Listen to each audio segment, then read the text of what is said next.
friends, it's Mrs. Caruso. Today I have another story by Candace Fleming called Tippy, Tippy, Tippy Splash.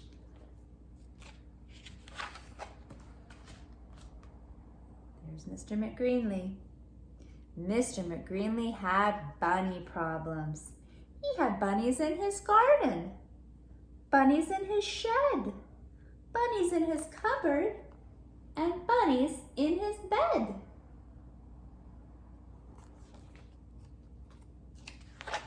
"I can't take it anymore," bellowed Mr. McGreenly. "I need a break. I need to escape. I need a day at the beach." Mr. McGreenly grinned as his idea grew. "What fun!" he exclaimed. "I will search for shells, fly a kite in the sky, surf on the waves, and build a big, tall sandcastle. Best of all, there won't be a pesky pufftail in sight." So bright and early the next morning, Mr. McGreenly packed his surfboard and snorkel, his sand pail and shovel. Then he bustled off to put on his bathing suit and tippy, tippy, tippy, pat. Click, clack, snap. Who is sneaking into his car? Minutes later, Mr. McGreenly slid into the driver's seat. "Goodbye, bunnies," he called out. "Hello, fun." He hummed a snappy, happy tune all the way to the beach. Once there, he spread out his blanket and flopped onto his belly. "Ah," he sighed, "let the fun begin." But tippy, tippy, tippy, pat, flip, plop, flop. When Mr. McGreenly saw the three little bunnies sunbathing on his blanket, he was angry. "Oh no," he exclaimed. "No bunny, no how, no way is sharing my fun day." He stomped away in search of shells. Sift, sift, poke, look, lift. He uncovered half a sand dollar and 2 cracked clamshells. "By golly, that was fun," exclaimed Mr. McGreenly. "And just look what I found." He skipped back to his blanket.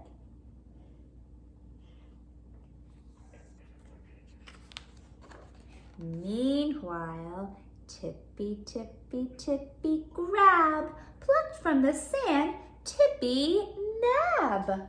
3 little bunnies combing for shells, dragging a sack as big as themselves. Oomph!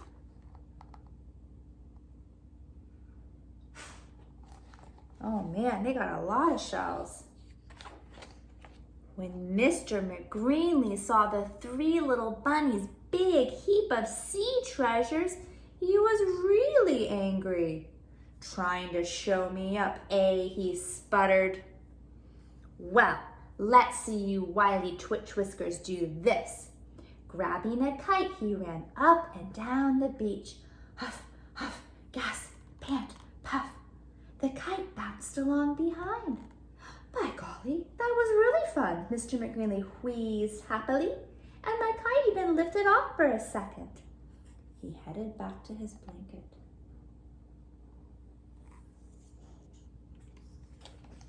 Meanwhile, Tippy, Tippy, Tippy, dash! Down the shoreline, Tippy flash! 3 little bunnies flying a kite, clutching the string with all of their might. Whee! Look how high their kite got.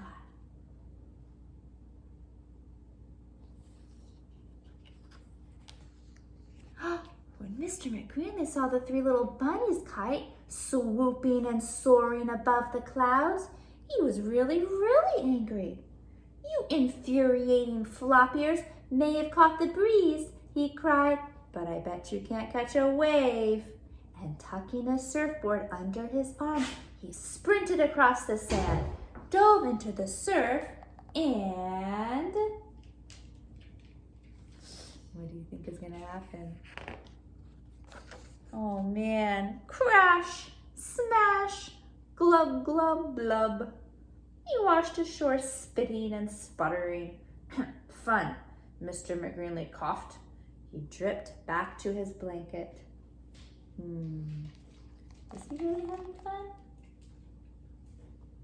Meanwhile, Tippy, Tippy, Tippy, dash! Riding the waves, Tippy, splash! 3 little bunnies glide on shore, then wiggle and giggle and splash back for more. Cowabunnies!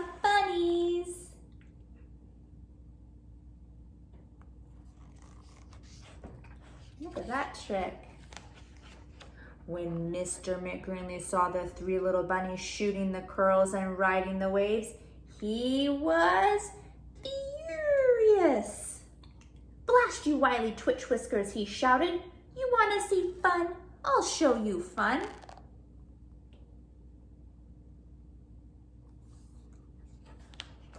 Snatching up a pail and shovel, he stormed down the beach to the sandcastle contest. "First prize wins lunch at the veggie hut," said the judge.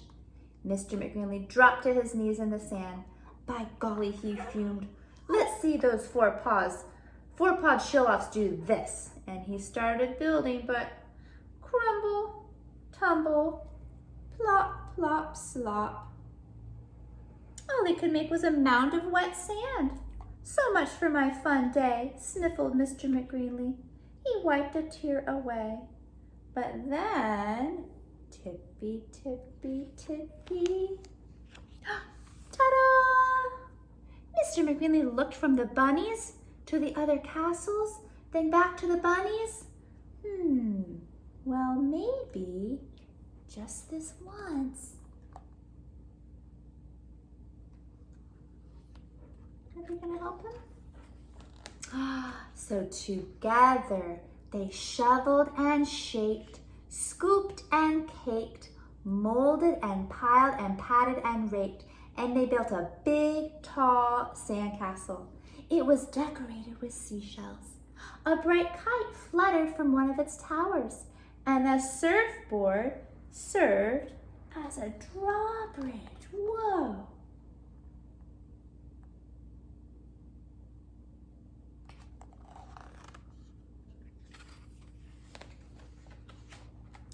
"The winner," declared the judge. He slapped a blue ribbon onto the castle and a gift certificate into Mr. McGrinley's hand. Mr. McGrinley grinned. Now that was fun.